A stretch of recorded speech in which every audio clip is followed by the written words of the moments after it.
বিস- বিসমিল্লাহ বলে শুরু করে দিলাম আপনাদেরকে দেখার জন্য আজকে একটা ভিন্ন স্বাদের রেসিপি। তো দেখুন, কেউ চিনতে পারবেন কিনা জানি না এটা কি। তো দেখুন, দেখি চিনতে পারেন নাকি আমি না বলা পর্যন্ত। তো অবশ্যই চিনতে পারবেন। তো আসসালামু আলাইকুম সবাইকে, আশা করি সবাই ভালো আছেন, আমিও ভালো আছি।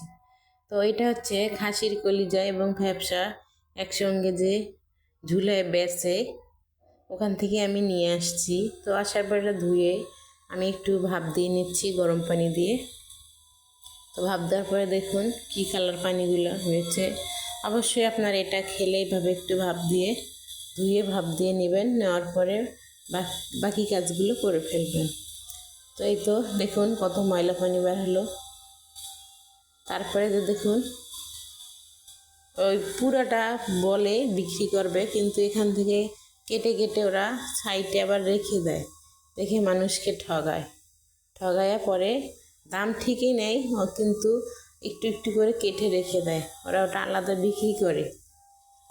তো ওই তো আমরা বোকা, তাই না বুঝে কিনি খাই।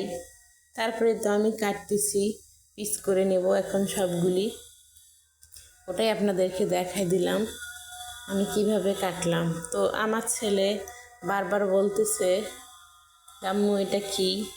আমি বলছিলাম এটা ফ্যাপসা, ও বলতেছে না আম্মু এটা অক্টোপাস অক্টোপাস, বারবারই বলতেই আছে।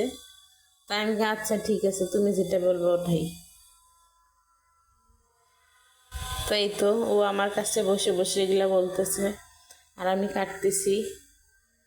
কাট কাটা শেষ হয়ে গেলে আমি এগুলো আবার ধুয়ে নেব। এই তো 300 টাকার দাম, দেখেন কতটুক দেখাচ্ছে। আসলে শুধু টাকাই, আর জিনিসের কত মূল্য নাই, টাকার মূল্যই বেশি মনে হয়। 300 টাকার জিনিস, আমার তো ছোট ফ্যামিলি তাই হবে, কিন্তু যার যার বড় ফ্যামিলি তাদের আবার একটু কষ্ট হয়ে যাবে। যেমন 7 জন 6 জন 5 জন থাকে, তো খেতে পারবে, মানে অল্প একটু বেশি না। তো তারপরে আমি এই তো চুলায় আসলাম, এখানে কিছু পরিমাণ পেঁয়াজ দিয়ে দিলাম, একটু বেশি দিয়ে দিলাম পেঁয়াজটা, কারণ এটাতে আমি কোনো কিছুই অ্যাড করব না, শুধু পেঁয়াজ বাকি মশলা দিয়ে রান্না করব। আলু ঠালু কিছুই দিলাম না আজকে। তো এই তো এখন আমি পেঁয়াজটা সুন্দর করে ভেজে নিলাম, নেওয়ার পরে 2টা তেজপাতা ছিঁড়ে দিয়েছি এখানে। দেওয়ার পরে আমি বাকি মশলাগুলো একে একে এখানে দিয়ে দেব। তো ওই তো বাটা মশলাটা, যেটা আমি বাটা দেখাইছি, উঠানো আর দেখাইনি, তো একদম সরাসরি আমি চুলায় দেখাই দিলাম আপনাদেরকে। আবার কেউ কিছু ভাববেন না যে বাটা দেখায়নি। তো মশলা তো সবাই বাটতে পারে, আমি কি কি নিয়েছিলাম ওটাও দেখাইছি আপনাদেরকে, তাই আর দেখাইনি। এই তো আমাদের এখানে আজান হচ্ছে, আচরের আজান, সেটাই শোনা যাচ্ছে হয়তো। আজ আমার এখনকার হয়েছে, তো করার কিছু নাই। তারপরে আমি এখানে লবণ দিয়ে দিচ্ছি, লবণ দেওয়ার পরে আবারও আমি সুন্দর করে নেড়ে দিলাম কতক্ষণ।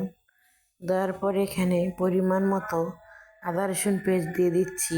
তো 2 চামচের মতো দিলে হবে, কারণ খাসির কলিজা হোক মাংস হোক সবগুলোতে একটু পরিমাণ বেশি লাগে মশলার। তারপরে একটু বেশি বেশি মশলা দিলে খাসির মাংস হোক কলিজা হোক গন্ধ হবে না। তো আমি পরিমাণটা একটু বেশি দিয়েছি আজকে মশলার, জানি না কেমন হয় মাংসটা। তো চলুন দেখি আমার মাংসটা রান্না কেমন হয়। তারপরে আমি এদিকে মাংস ধুয়ে রাখা মাংস কলিজাগুলো এখানে দিয়ে দিচ্ছি সবগুলো। তো সরি, ভুলে আমি মাংস ধুয়ে ফেলেছি, কেউ মনে কিছু নেবেন না। আসলে কলিজা অত রান্না করা হয় না, তাই অবশ্যই কলিজা মুখ দিয়ে আসে নাই, মাংসটা এসেছিল। এই তো আমি এখন এটা সুন্দর করে নাড়ার পরে এখানে একটু সামান্য পরিমাণ একটু পানি দিয়ে দিলাম। পানি দিয়ে আমি আবার সুন্দর করে এটাকে নেড়ে নেব, নেওয়ার পর আমি ঢেকে দেব, মানে এভাবে মাংসটা কলিজাটা কলিজাটা এভাবেই কষানো হয়ে যায়। তো এই তো দেখুন বলক এসে পড়েছে। তো এখন আমি সবগুলো আবার সুন্দর করে নেড়ে দেব।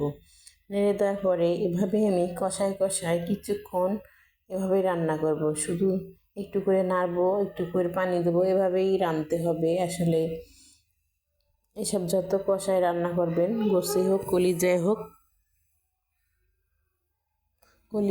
গোসে হোক, এভাবে যদি আপনারা রান্না করেন তার দ্বিগুণ স্বাদ পাবেন, মানে রেজাল্ট পাবেন আপনারা। তো নতুন যারা রান্না করবেন তারা অবশ্যই আমার ভিডিওটা দেখবেন। দেখলে অবশ্যই আপনাদের একটু মানে সহজ হবে রান্না করতে। আমি সহজভাবেই সবসময় রান্না করি, তাই আপনাদের বললাম এভাবে সহজভাবে যদি আপনারা রান্না করেন খেতে অনেক ভালো লাগবে, আর বুঝতেই পারবে না যে আপনি নতুন রাঁধুনি। এই তো আবারও আমি দেখাই দিচ্ছি, পানি দেখুন একদম শুকিয়ে গেছে। তো আবারও আমি একটু পানি অ্যাড করে দিলাম এখানে। আমি আবার পানি দিচ্ছি, আবার লাড়বো, আবার পানিটা শুকাবে, আবার লাড়বো, মানে অনেক সময় নিয়ে এই রান্নাটা করতে হয়। তো আমি ওইভাবে করলাম, আপনাদের দেখাই দিচ্ছি এখন।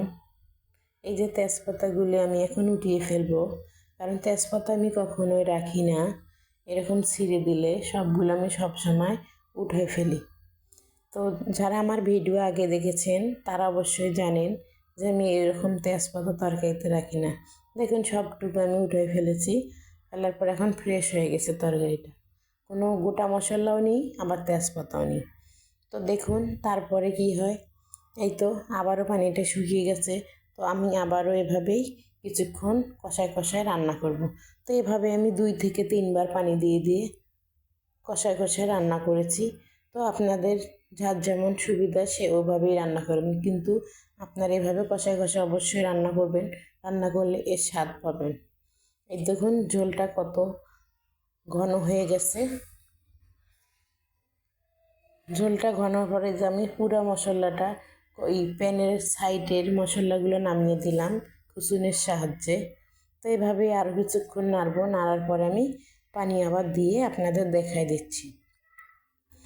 তো যারা যারা আমার ভিডিওগুলো দেখেন তারা অবশ্যই আমাকে সাপোর্ট করবেন, আমাকে লাইক কমেন্ট শেয়ার করবেন, তাহলে আমি অনেক খুশি হব। আর আপনাদের এই লাইক কমেন্ট শেয়ারের জন্য আমার একটু আগ্রহ বাড়ে যে আমি রান্নাটা করলে অন্তত আমার দর্শকরা তো দেখতে পারবে, তার জন্য আমি এভাবেই রান্না করি। জানি না কার কাছে কেমন লাগে, তো যাদের কাছে ভালো লাগে তারা অবশ্যই আমাকে সাপোর্ট করে যাবেন। তো এই তো আমার রান্না মোটামুটি শেষ। এখন আমি বাটিতে নিয়ে আপনাদের দেখিয়ে দিচ্ছি কতটুকু হয়ে গেল আমার তরকারিটুকু। তো আলহামদুলিল্লাহ রাঁধতে পেরেছি এবং রান্নাটা আমার ক্লিয়ার করতে পেরেছি। তো এই তো আপনাদের দেখাই দিলাম, দেখাই দেওয়ার পরে তো আজকের ভিডিওটা আমার এই রান্নার ভিডিও যে যে দেখবেন তারা অবশ্যই জানবেন যে আমি একটু অসুস্থ, তাই আমার কণ্ঠটা আরও একটু মোটা হয়ে গেছে। এই তো আলহামদুলিল্লাহ আমার রান্না কমপ্লিট। আল্লাহ হাফেজ সবাইকে।